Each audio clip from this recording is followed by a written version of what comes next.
100% असतो. सो म्हणून आपण त्यांच्याविषयी आभार व्यक्त करतो हो ना. आता गुरु हा मिथुन राशीमध्ये आहे, या वर्षी मे महिन्यामध्ये मिथुन राशीमध्ये आलेला आहे. मग त्याचा 12 राशींवरती काय परिणाम आहे? मुळात दत्तप्रभूंनी 24 गुरु केलेले आहेत. आपण तर सर्वसामान्य माणसं आहोत हो ना. सो मी मुद्द्यावर येते की 12 राशी आहेत, त्यांची तत्व वेगळी आहेत, नक्षत्र वेगळे आहेत. मेष राशीला गुरु हा तिसरा आहे. मग तिसरं स्थान काय आहे? ते कम्युनिकेशन आहे तुमचं, तुमची लहान भावंड आहेत, शेजार आहे तुमचा. मग ते सगळे तिथे तुमची सुधारणा होणार आहे. कारण गुरु हा सगळ्यात मोठा ग्रह आहे, शुभ ग्रह आहे. देवांचे गुरु म्हणजे गुरुदेव असं. त्याच्यानंतर दृष्टी असते गुरु महाराजांची 5, 7, 9. 7 ही दृष्टी कॉमन असते, 5वी दृष्टी आणि 7वी दृष्टी आणि 9वी. सो जिथे जिथे जाईल ती ग्रह म्हणजे ते स्थान गुरु महाराज हे शुभ फळांनी हे करतात असं आहे. दुसरी रास आहे वृषभ रास. वृषभ राशीला धनस्थानामध्ये गुरु आलेला आहे. म्हणजे गुरु जिथे असो तिथे वाढ देतो ना, म्हणजे धनाची वाढ. काय मॅडम वृषभ राशी कोण कोण आहे? वासंती. मग चला आता हिच्याकडे पाहिजे असा हा गुणधर्म आहे.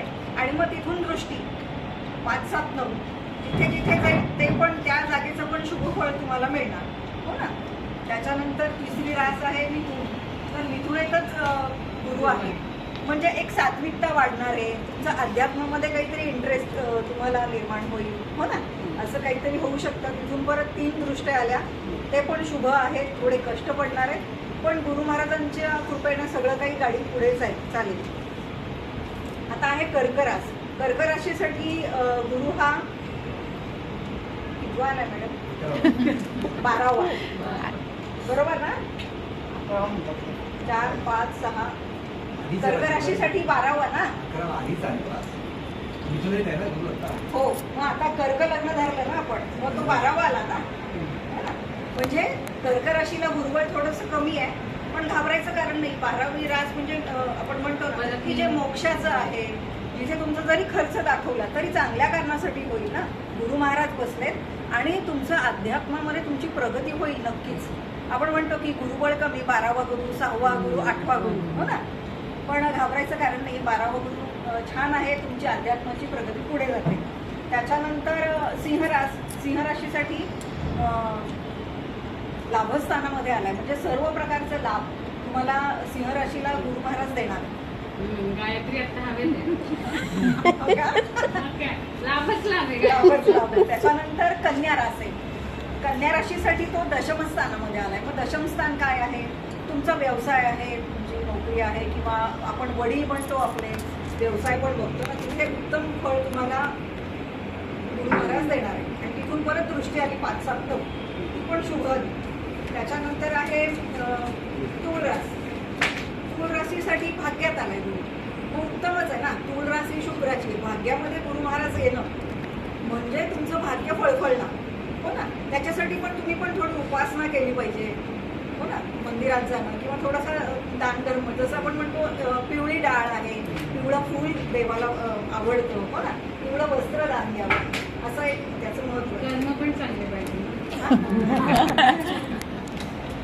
त्याच्यानंतर वृश्चिक राशीला 8वा आलाय. मग 8वं स्थान आपण काय म्हणतो? मृत्यू स्थान आहे. अचानक पैसा आहे, 2 नंबरचा पैसा आहे, गवाड योग आहे, पैतृक संपत्ती, वारसा हक्क तुम्हाला मिळतो तिथे. म्हणजे जसं चांगलं आहे तसं वाईट पण आहे. पण मग अष्टमात जर गुरु आलाय ना, तर तो तुम्हाला काहीतरी शिकवणार. म्हणजे तुम्ही कुठे जाणार? अध्यात्माकडे जाणार, काहीतरी ज्योतिष शिकणार, तंत्रमंत्रामध्ये तुम्हाला थोडा इंटरेस्ट येणार, कारण गुरु आलाय ना तिथे असं. त्याच्यानंतर धनुरास. धनुराशीसाठी गुरु 7वा आहे. मग 7वं स्थान काय? तुमचा विवाह आहे, हा जोडीदार आहे तुमचा हो ना. त्याच्यानंतर जर बिझनेस पार्टनर काही असेल तर ते पण तिथे, माझा बिझनेस पार्टनर पण माझा तर हसबंड. तिथे उत्तम आहे, चांगलं आहे. थँक्यू. रोमॅन्टिक लाईफ सुरू होईल तुझी मॅम. आता काय माझा व्हॅलेंटाईन डे रेट. आता मकर राशीला 6ठात आलाय गुरु. आपण म्हणतो ना 6वा गुरु काय, म्हणजे थोडंफार इकडे तिकडे होईल, घाबरायचं कारण नाहीये. 6वा गुरु म्हणजे षष्ठ स्थान हे तुमचे शत्रू आहेत, तुमचे मामा मावशी आहेत, तुमचे पाळीव प्राणी आहेत, बरोबर आहे. मग जे शत्रू असतील ते खाली जाणार, म्हणजे तुमच्या डोक्यावर काढणार नाहीत शत्रू हे 12 महिने तरी, असं आहे. आणि छान आहे. त्याच्यानंतर अक्षरांची राशी शोधायची नंतर. कुंभ राशीसाठी गुरु हा पंचमात आलाय. मग पंचम स्थान काय आहे? तुमची संतती आहे, तुमचं शिक्षण आहे, हो ना. मग शिक्षणाचे काहीतरी शिक्षणाचे चांगले आयदर तुम्ही परदेशात सुद्धा शिक्षणासाठी जाऊ शकताय. काहीतरी नवीन मॉडेलिटी. हो हो नक्की. किंवा मुलं सुख देते. मुलं सुख देतील, ज्यांना संतती नसेल कदाचित योग येतील संततीचे, असं सगळं आहे. बरं, आता सगळ्यात शेवटी रास म्हणजे मीन राशी गुरुचीच आहे. त्याच्यासाठी मीन राशीसाठी गुरु कुठे आले तर चतुर्थ स्थान. मग चतुर्थ स्थान काय? आपले आई आहे, सुख स्थान आहे, तुमची गाडी आहे, कार आहे, पण आणि घरातील सगळे सुखवस्तू वगैरे सगळं बघतो आपण. तिथे गुरु महाराज येऊन बसलेत म्हणजे दुग्ध शर्करा योगच आहे. अगदी उत्तम वातावरण घरात राहणार आहे, खेळीमेळीचं राहणार आहे. असे हे 12 राशींना गुरु महाराजांची ही फळं मिळणार आहेत. ज्याला 6, 8, 12 असेल त्यांनी घाबरायचं कारण नाही. आपण म्हणतो की चतुर्थातला गुरु पण एवढा, म्हणजे चौथा गुरु पण एवढा हे नाही, पण तरी उत्तम फळ तुम्हाला हे देणार आहे. उपासना वाढवायची, गुरु मंत्र असेल काय असेल तो करायचा, नामस्मरण करायचं. आणि याच्यामध्ये रेमेडीज म्हणजे म्हणाल तर कुणाला पुस्तकं आपण दिलेली आहेत, एखाद्या गरीब विद्यार्थ्याला आपण शिकवलं आहे. शिक्षणाचा कारक आहे, संततीचा कारक आहे, सुखाचा आणि धनाचा कारक आहे. सो याच्यातलं काहीतरी एक हे केलं तर तुम्हाला आणि गुरु बिघडलंय कसं कळेल अशा ते?